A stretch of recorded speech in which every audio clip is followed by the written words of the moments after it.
Sorry about that camera break, y'all. So you have the biologist basically, dealing with the fact that her parents can't take care of her, they can't take care of this pool, it's a whole situation. And as a result, she has this kind of transitional ecosystem unfolding before her in her childhood, and this is the impetus for her fascination with wildlife, with biology, and here we are. And she is, in chapter 2, she's talking to herself about just that, like, that this thing this random thing that happened where her parents didn't take care of her and couldn't take care of the pool, and she was introduced to this fascination with biology and life and ecosystems. She says to herself, I like most of all pretending to be a biologist, and pretending often leads to becoming a reasonable facsimile of what you mimic, even if only from a distance. Pretending often leads to becoming a reasonable facsimile of what you mimic, even if only from a distance. I mean, who writes this prose? I mean, like, honestly. And as an only child, like, this line struck me as well, because she's an only child, and we're still, in this moment of, like, figuring out, like, why she became what she became. And she says, as far as I was concerned, an only child and an expert in the uses of solitude, my observations of this miniature paradise could have continued forever. So just that, though, like, an only child, an expert in the uses of solitude, I'm interested if other only children feel the same way, because I definitely think that's a truism if there ever was one. Like, I love being alone. I thrive being alone. I just think that there's something magical and precious and holy and sacred about being an only child, because there are things that, not to say that the same does not hold true for having siblings in a different context and in different capacities, but there's something about being an only child that really not forces you, but manifests within you the capacity to appreciate solitude, not loneliness, but solitude, and the empowerment and the grace and the, like, the numinous, the numinosity. Is numinosity a word? I don't think so. The numinous, the holiness of being by yourself, and what that does for the brain, the mind, the spirit, the soul, etc. Anyways, comment below. So there we have it. We're still going down into the tower. Now, at some juncture, we discover there's some slime. It looks like a snail trail going down, and then we have more words, right? We have, why should I rest when wickedness exists in the world? God's love shines on anyone who understands the limits of endurance and allows forgiveness, chosen for the service of a higher power. In the black water, with the sun shining at midnight, those fruit shall come ripe, and in the darkness of that which is golden shall split open to reveal the revelation of the fatal softness in the earth. The fatal softness in the earth. Again, these are still the words on the wall that we are discovering as we go down. And she literally says, the biologist, right after that, after reading that for the first time, she says, and I quote, those words defeated me somehow, unquote. No shit. And she says, sometimes you get a sense of when the truth of things will not be revealed by microscopes. Again, true. And what they're noticing as they go down further into the tower is the words, the organic matter that are these words are becoming fresher and newer, dewier, more wet, more sinewy, like the farther they go down. So what they're suspecting is that something or someone is at the base of whatever this is and is writing this script or manifesting this script. So the deeper they go into the tower, the more recent are the words that are being written. I can't. She says, the bright, wet slickness of the new. Can you even? Yeah, so they're going down, they see this like snail trail, and then what they discover, because remember, anthropologist at the beginning of the chapter goes missing, right? And biologist says to psychologist, where'd the bitch go? Psychologist said she pieced out, she didn't want none of this. Well, guess whose body the biologist just found in the tower? Spoiler alert, is the anthropologist. And I'm not even going to read you the description of what condition her body is in, but if you've seen the movie, I think you will understand, as it's very similar to what happens in the book. Like, and I will just leave it at that.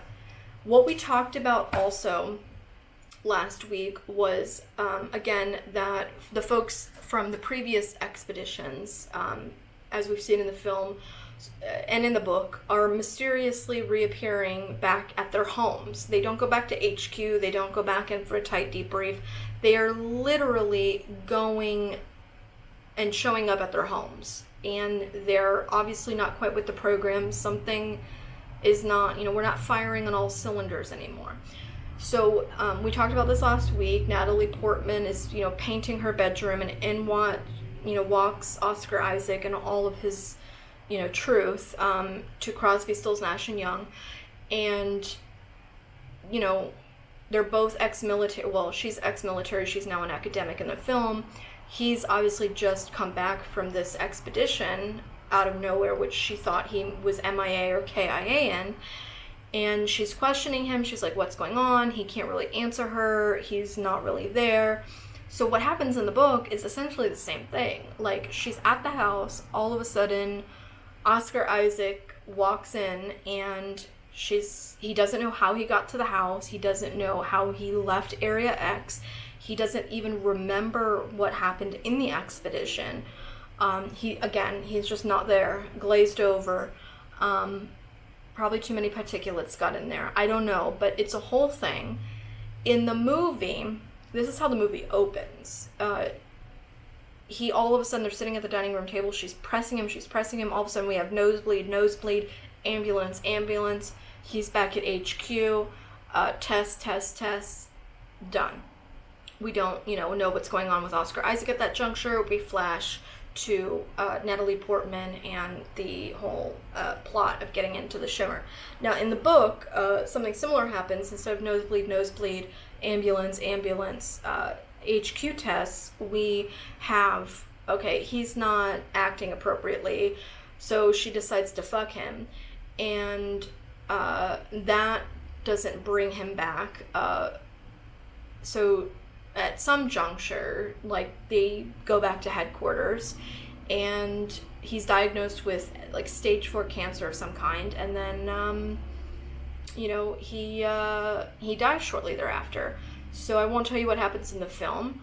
Again, there is some divergence, that works, from the film to the book, obviously, but I just wanted to touch on that because that does take place, or is explained rather, in chapter 2 of the book.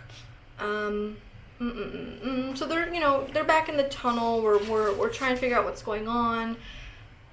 Harkening back to chapter 1, where they realize that the words are written in cursive English, and the biologist says to herself, it would have almost been less terrifying, I'm paraphrasing here, if they were written in an alien language, because at least we would know we're dealing with aliens, and we could put our brains into that mode and begin to process. But the fact that they're written in English makes it 10 times scarier.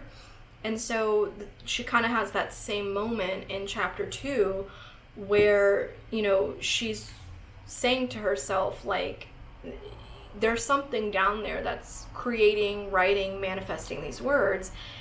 I'm ex-military, I'm trained for everything, and no amount of training can prepare you for a monster. So the next iteration of the words that they find are found above the dead body of the anthropologist, and they read, The shadows of the abyss are like the petals of a monstrous flower that shall blossom within the skull and expand the mind. Let me take that from the top. The shadows of the abyss are like the petals of a monstrous flower that shall blossom within the skull and expand the mind beyond what any man can bear. Which, I mean, is basically like in real time telling them what's happening to themselves, right? Like they are having the worst trip of their lives. I mean, I don't even know. And again, she's trying to rationalize what's happening. And she says, perhaps if there had been something to shoot, I would have been calmer. But we were left with only what lingered in our imaginations. So again, you know, the fear of the unknown being scarier than anything that we can actually fathom in the confines of things that we can comprehend. Yeah, so I mean, I'm going to leave it at that for chapter 2. There's no huge cliffhanger at the end of chapter 2. It's basically, you know, we're still trying to process what's going on. We're trying to figure out, you know, what the hell happened to the anthropologist. Did the psychologist hypnotize her to get her to go down there in the middle of the night and take samples or explore further, and then that bitch got? We don't know. Biologist is like rather suspect though.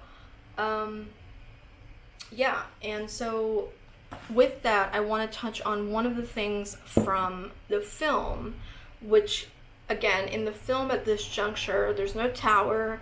They've made their way to a base camp in the middle of Area X to get their bearings, to re-up on supplies, and they happen across, it's kind of like an old military barracks, and there's a pool, an empty pool, and at the base of it is something very similar to what they find in the tower with the dead anthropologist in terms of how the body is described. They see somebody from the previous expedition, a male in this case, kind of the top half of his skull has been detached from like the lower jaw and the torso, and it's all kind of enmeshed and intertwined and grown through with organic matter, like cilia, like this beautiful, again in the movie they do such a good job with like textures and colors of making this alien environment, but the body has fused, the organic matter of the body has fused with this overgrown alien invasive species, if you will. So they discover also some video footage of the previous expedition, and we know that Natalie Portman, in the book, so as in the film, her husband was on the previous expedition. So they discover in the film some video footage that's taking place in that pool, which they are now standing in when they discover this body of her husband, basically cutting open the stomach of the gentleman who is now dead and attached to the wall, fully conscious, because they know something's up, they know crazy shit's happening, and you have a bunch of dudes, like military grade dudes, hopped up on adrenaline and the psychoses of their current situation, and they are cutting into the torso through the musculature of this gentleman, and you see in the film they open up the skin flap and they're looking at like his large intestines, and they're writhing around like snakes or worms, and they're in kind of close out the end of the second, or the beginning part of the second act of the film. So now everybody's reacting in a different way, right? Like you have people that are in shock, you have somebody that's like, that's not real, like that's a trick of the camera or the light. Other people are like, what are you talking about? Like, we gotta get the fuck out of here. Like, you have all of the various iterations of like how you deal with a reality breakdown. Gina Rodriguez she steals the movie, if I may say. But I wanted to play a clip from the actual movie, because this is something that I alluded to last week, which is explored more obviously in the film than it is in the book. I think it's one of the great things that the film does thematically. is this notion of self-destruction. And I don't want to say too much more than that without, without risking giving too much away, in terms of like the nuance and the subtlety of like what is going to happen as you move through like the main theme of the movie. But there's a scene after they've discovered this tape and it's nighttime, they're resting, but Jennifer Jason Leigh is on watch. Natalie Portman